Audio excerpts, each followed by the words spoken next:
Howdy from Whirlpool Canyon, down in the heart of Dinosaur National Monument.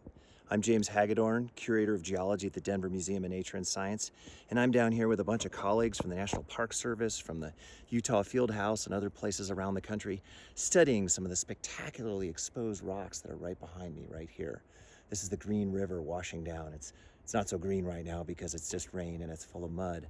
But we're down here in the bottom of the canyon looking at these stratified layers one by one, like peeling back the pages in the book of time.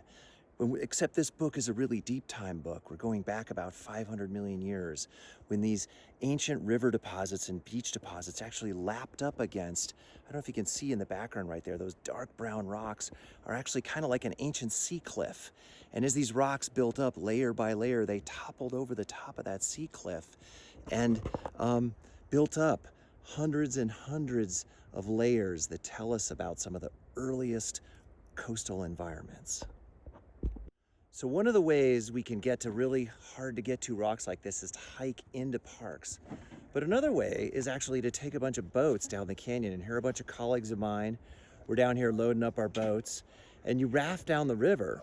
And once you're done rafting down the river, it gets you to thin slots and canyons like this one back over here, which allows us to then hike up and access the deepest, thickest parts of these rocks to try to reveal their secrets. So rather than rafting down here and hiking up and down these columns of layered rocks, what do we actually do down here? One of the things we do is we go and measure very precisely the different types of structures, whether they be ripples or little layers within the rock, and we notice the types of minerals and grains in them. And those things tell us about what environments were these rocks deposited in. Were they representing an ancient dune deposit or a beach or a tidal flat or something else entirely?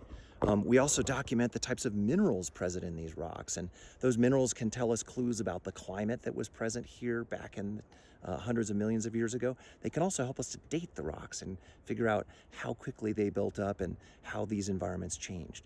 One of the other clues that we're looking at in these rocks are suites of fossils, and in this case they're typically these little cockroach-like creatures that swam around in the seas called trilobites, and other little shelled creatures like brachiopods.